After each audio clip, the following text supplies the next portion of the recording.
Hello नमस्कार दोस्तों, स्वागत है आप सभी का आर के वाई स्टडी में। दोस्तों आज हम रीजनिंग का प्रैक्टिस सेट लेकर आए हैं। इसमें रीजनिंग के लगभग 10 प्रश्न रहेंगे। ऐसे प्रश्न हैं जो आपकी परीक्षा में अक्सर पूछे जाते हैं और कई बार पूछे भी गए हैं।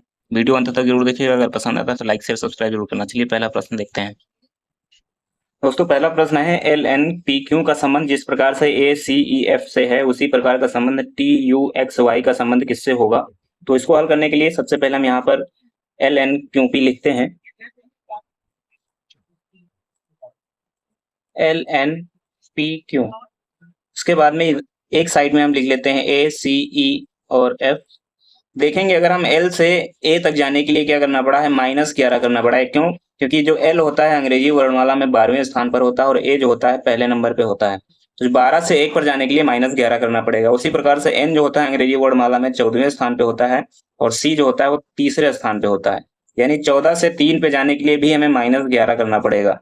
ऐसे ही पी से हमें ई तक जाने के लिए भी -11 करना पड़ेगा, क्योंकि पी जो होता है अंग्रेजी वर्णमाला में 16वें स्थान पे होता है और ई जो होता है वो 5वें स्थान पे होता है। ऐसे ही क्यू से एफ तक जाने के लिए भी हमें -11 ही करना पड़ेगा। -11 करेंगे क्योंकि क्यू जो होता है वो 17वें स्थान पे होता है और एफ जो होता है वो 6वें स्थान पे होता है। तो 17 से 6 पर जाने के लिए -11 करना पड़ेगा। यानी कि हर बार -11 हो रहा है। तो उसी प्रकार से टी यू एक्स और वाई से भी हम यहाँ पर निकाल सकते हैं कि अगली जो 4 वर्ड आएंगे वो कौन कौन से होंगे। टी जो होता है अंग्रेजी वर्णमाला में 20वें स्थान पे होता है और 20 में -11 कर देंगे तो कितना बचेगा, 9 बचेगा। और 9वें स्थान पे होता है आई। 9वें स्थान पर आई आता है। यू अंग्रेजी वर्णमाला में 21वें स्थान पे होता है और -11 अगर हम करेंगे तो 21 से -11 करेंगे तो कितना बचेगा, 10 बचेगा। यानी कि यहाँ पर आ जाएगा जे, आई और जे। एक्स अंग्रेजी वर्णमाला में 24वें स्थान पे होता है और 24 में -11 करेंगे तो कितना बचेगा, 24 -11 करेंगे तो 13 बचेगा। 13वें स्थान पर एम होता है, यानी आई जे एम बन रहा है यहाँ पर, आई जे और एम। तो ये 13वें स्थान पे आ गए। अब आगे है वाई। वाई जो होता है अंग्रेजी वर्णमाला में 25वें स्थान पे होता है और 25 में -11 करेंगे तो 14 बचेंगे। और 14वें स्थान पे अंग्रेजी वर्णमाला में एन होता है। तो यानी वाई से एन तक जाने के लिए भी हमें -11 करना पड़ा। तो आई जे एम एन इसका सही उत्तर होगा। I J M N option number C में दिया गया है, तो ऑप्शन नंबर सी इसका सही उत्तर हो जाएगा। प्रश्न नंबर 2 है, उस शब्द का चयन कीजिए जो अन्य से भिन्न है। आप यहाँ पर देखेंगे मुंबई जो है, मुंबई मुंबई महाराष्ट्र की राजधानी है। मुंबई महाराष्ट्र की राजधानी है और रांची जो है वो झारखंड की राजधानी है। रांची झारखंड की राजधानी है और रायपुर जो है, रायपुर छत्तीसगढ़ की राजधानी है। लेकिन जो अहमदाबाद है, अहमदाबाद ये गुजरात का एक शहर है। गुजरात का शहर है, वहां की राजधानी नहीं है, क्योंकि गुजरात की राजधानी क्या है, गांधीनगर है। गुजरात की राजधानी गांधीनगर है। तो ऑप्शन नंबर इसका जो सी है वो भिन्न हो जाएगा अन्य तीनों से, तो ऑप्शन नंबर सी ही इसका उत्तर हो जाएगा। 225, 289, क्वेश्चन मार्क 441, यानी क्वेश्चन मार्क के स्थान पे कौन सी संख्या आएगी। तो सबसे पहले हम यहाँ पर 225 लिख लेते हैं। 289 लिखेंगे, क्वेश्चन मार्क रहेगा यानी डॉट डॉट, उसके बाद 441। अगर आप सही से देखेंगे तो 225 जो होता है वो 15 का स्क्वायर होता है।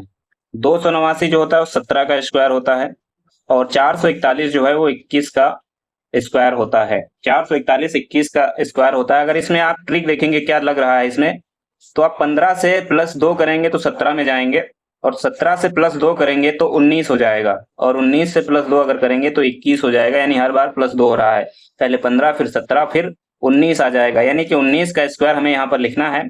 19 का स्क्वायर कितना होता है, 361 होता है। तो 300 ऑप्शन नंबर ए में 361 दिया गया है, तो ऑप्शन नंबर ए जो है इसका सही उत्तर होगा। प्रश्न नंबर 4 है, एक निश्चित कोड भाषा में कंपैक्ट शब्द को DQNRBS के रूप में लिखा जाता है और सोनी को TQOA के रूप में लिखा जाता है। इसी कोड भाषा में मोटोरोला को कैसे लिखा जाएगा। तो सबसे पहले हम देखते हैं इसमें क्या लगा हुआ है। कॉम्पैक्ट से DQNRBS बनाने में कॉम्पैक्ट लिखते हैं यहाँ पर। कॉम्पैक्ट से DQNRBS कैसे बना, सी से डी तक आने के लिए हमें क्या करना पड़ा है, प्लस में 1 करना पड़ा है और ओ से क्यू तक आने के लिए प्लस में 2 करना पड़ा है। यानी ओ जो होता है 15वें स्थान पे होता है, क्यू 70वें स्थान पे है। इसी तरीके से एम से एन तक आने के लिए प्लस में 1 करना पड़ा है और पी से आर तक आने के लिए +2, ए से बी तक +1, और Q से S तक जाने के लिए प्लस में 2 करना पड़ा, यानी +1 +2 की सीरीज यहाँ पर बन रही है। ऐसे ही सोनी से TQOA तक जाने के लिए भी यही नियम लगा है। S जो होता है अंग्रेजी वर्णमाला में 19 पे होता है, T 20 पे, यानी यहाँ से यहाँ तक आने के लिए 1 प्लस हुआ है। O से Q तक जाने के लिए +2 हुआ है। N से O तक जाने के लिए भी +1 हुआ है और Y से A तक जाने के लिए +2 हुआ है, यानी +1 +2 की यहाँ पे भी सीरीज चल रही है। तो मोटोरोला से भी ऐसे ही हम बना लेंगे। M में +1 करेंगे तो N आ जाएगा, O में +2 करेंगे तो Q आएगा, T में +1 करेंगे तो U होगा और O में +2 करेंगे तो Q आ जाएगा। R में +1 करेंगे तो S आ जाएगा, O में +2 करेंगे तो Q आएगा और L में +1 करेंगे तो M आ जाएगा और A में +2 कर देंगे C हो जाएगा, यानी NQUQSQMC इसका सही उत्तर होगा। ये कहाँ पर दिया गया है? ऑप्शन नंबर बी में दिया गया है, तो ऑप्शन नंबर बी इसका जो है सही उत्तर होगा। प्रश्न नंबर 5 है, रेप्यूटेशन शब्द का निम्नलिखित में से कौन सा बदला हुआ रूप होगा जब शब्द में आने वाले सभी स्वरों को उसके आगे आने वाले तीसरे अक्षर से और तथा व्यंजन को उसके आगे आने वाले दूसरे अक्षर से प्रतिस्थापित कर दिया जाएगा, यानी बदल दिया जाएगा। स्वर जो होंगे उनको तीसरे अक्षर से बदला जाएगा और व्यंजन जो होंगे उनको दूसरे अक्षर से बदला जाएगा रेप्यूटेशन के। तो यहाँ पर सबसे पहले हम रेप्यूटेशन लिख लेते हैं।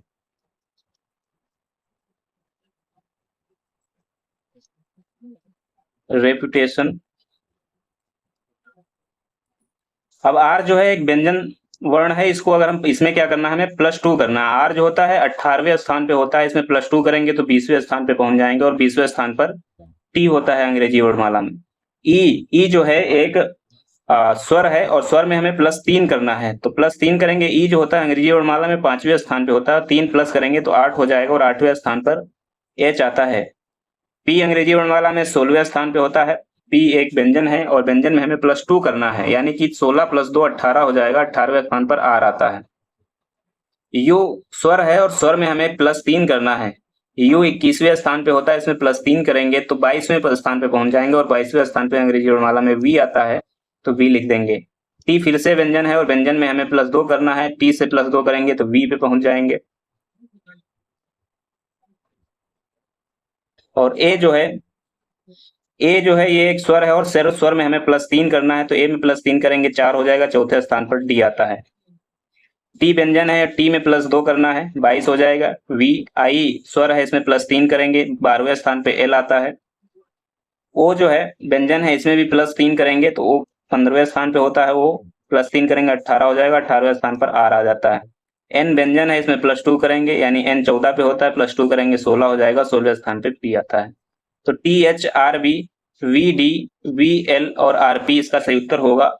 टी एच जो यहाँ पर दिया गया है, यहाँ पर जो यू है, यू एक व्यंजन है और यू में जब +3 करेंगे तो 24 हो जाएगा, यानी कि एक्स होगा। तो T H R X V D B L और आर पी इसका सही उत्तर हो जाएगा। तो ऑप्शन नंबर सी में इसका उत्तर दिया गया है, ऑप्शन नंबर सी इसका सही उत्तर हो जाएगा। प्रश्न नंबर 6 है, बड़े अक्षरों में शब्द दिया गया है, बड़े अक्षरों में यह शब्द दिया गया है कम्युनिकेशन। इसके पश्चात 4 शब्द उत्तर के रूप में दिए गए हैं। दिए गए अक्षरों को मिलाकर इनमें से केवल एक शब्द ही बना सकते हैं, उस शब्द को ज्ञात कीजिए जिसे बनाया जा सकता है। अब देखिए कम्युनिकेशन के हमें सभी अक्षरों को ज्ञात करना है। सी जो है एक बार प्रयोग हुआ है, ओ एक बार हुआ है। एम जो है वो इस शब्द में 2 बार प्रयोग हुआ है। एन 2 बार प्रयोग हुआ है और जो आई है, आई भी इसमें 2 बार प्रयोग किया गया है। सी जो है कम्युनिकेशन में 2 बार प्रयोग हुआ है और टी जो है 1 बार प्रयोग हुआ है, आई 2 बार प्रयोग हुआ है और ओ भी 2 बार प्रयोग हुआ है, ओ जो है वो 2 बार प्रयोग हुआ है।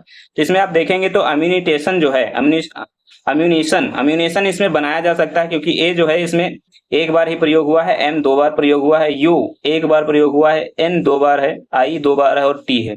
लेकिन इसमें आप देखेंगे कंट्री में आर का प्रयोग किया गया है, कम्युनिकेशन में आर नहीं होता है। मॉनिटर में भी आर का प्रयोग किया गया है, इसमें भी आर जो है कम्युनिकेशन में नहीं है।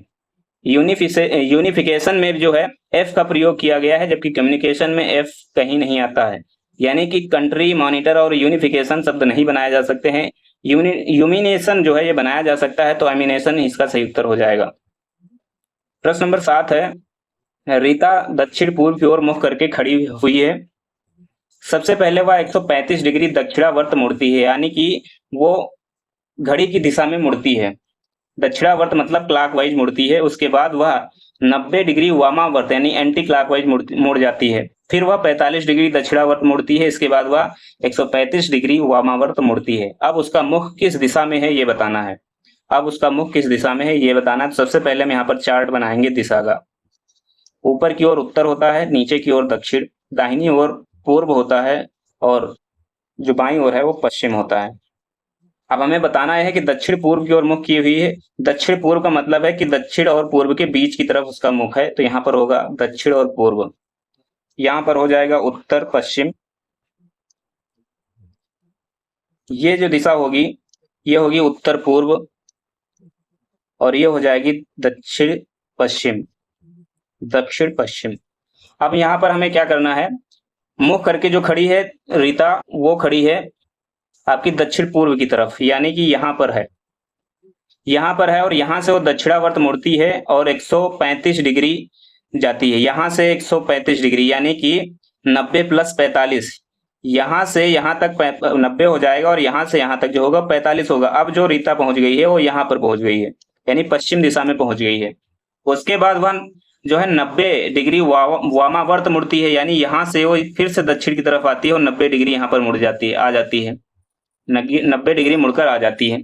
फिर वह 45 डिग्री जो है दक्षिणावर्त मुड़ती है, यानी यहाँ से 45 डिग्री यहाँ तक आती है, यहाँ से यहाँ तक 45 डिग्री मुड़ती है। अब यहाँ पर पहुंचने के बाद यानी कि यहाँ पर कहाँ पहुंची है, दक्षिण पश्चिम पहुंच गई है। दक्षिण पश्चिम पहुंचने के बाद वह 135 डिग्री वामावर्त मुड़ती है, यानी कि एंटी क्लॉकवाइज मुड़ती है। यहाँ से वो 135 डिग्री मुड़ती है, यहाँ तक जाती है पूर्व तक, यानी 135 डिग्री यहाँ तक हो जाएगा पूर्व तक। तो बताना अब ये है कि अब उसका मुख किस दिशा की तरफ है। तो अब उसका जो मुख हो जाएगा वो पूर्व की तरफ हो जाएगा। ऑप्शन नंबर इसका जो ए होगा ये इसका सही उत्तर हो जाएगा। ऑप्शन नंबर ए इसका सही उत्तर होगा, पूर्व की ओर। प्रश्न नंबर 8 है, एक लड़के की ओर इशारा करते हुए शालिनी ने कहा, एक लड़के की ओर इशारा करते हुए शालिनी ने कहा, वह मेरी बेटी के पिता की पत्नी के पिता की पत्नी का इकलौता बेटा है। शालिनी का लड़के से क्या संबंध है ये बताना है। शालिनी जो है वो कह रही है, शालिनी जो है वो कह रही है कि वह लड़के की ओर इशारा करते हुए वह मेरी बेटी, यानी शालिनी की बेटी जो होगी, शालिनी से नीचे की तरफ उसे हम ड्रैग करके बनाएंगे, वहां पर इसकी शालिनी की लड़की है। लड़की के पिता, शालिनी की बेटी और लड़की के जो पिता हैं क्या हो जाएगा, उनको पति और पत्नी का संबंध इन दोनों में हो जाएगा, यानी कि ये दंपत्ति हो जाएंगे, ये लड़की के पिता हो जाएंगे। वह मेरी बेटी के पिता की पत्नी के पिता, यानी कि शालिनी के पिता, शालिनी के पिता जो होंगे शालिनी से ऊपर दर्शाएंगे। पिता की पत्नी जो है का इकलौता बेटा, यानी कि यहां पर दिया गया हुआ मेरी बेटी के पिता की पत्नी के पिता की पत्नी, यानी कि शालिनी के पिता की पत्नी, यानी शालिनी की माँ। शालिनी के पिता की पत्नी का मतलब है शालिनी की माँ का इकलौता बेटा, का इकलौता बेटा जो हो जाएगा वो कौन होगा शालिनी का, वो हो जाएगा शालिनी का भाई, यानी कि भाई की क्या हो जाएगी, उस लड़के की क्या हो जाएगी, बहन हो जाएगी।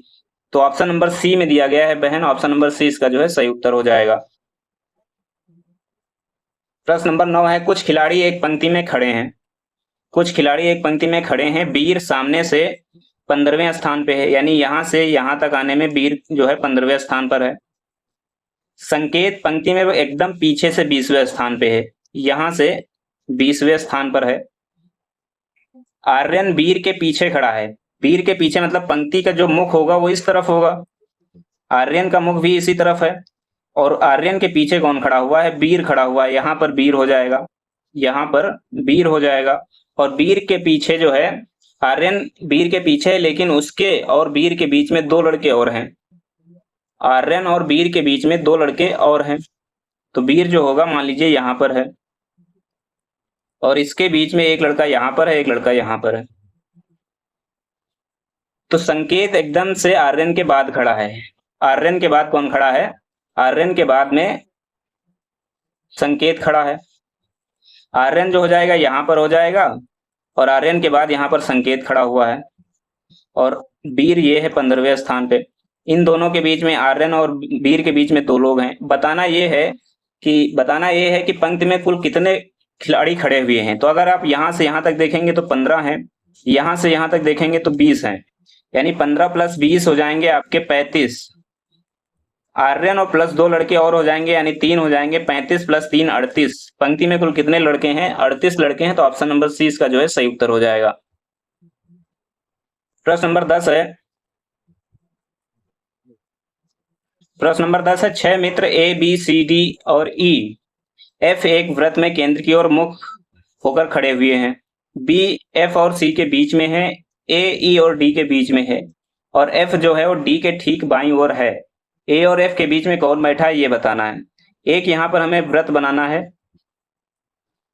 और सबके मुख जो है व्रत के केंद्र की तरफ करने हैं।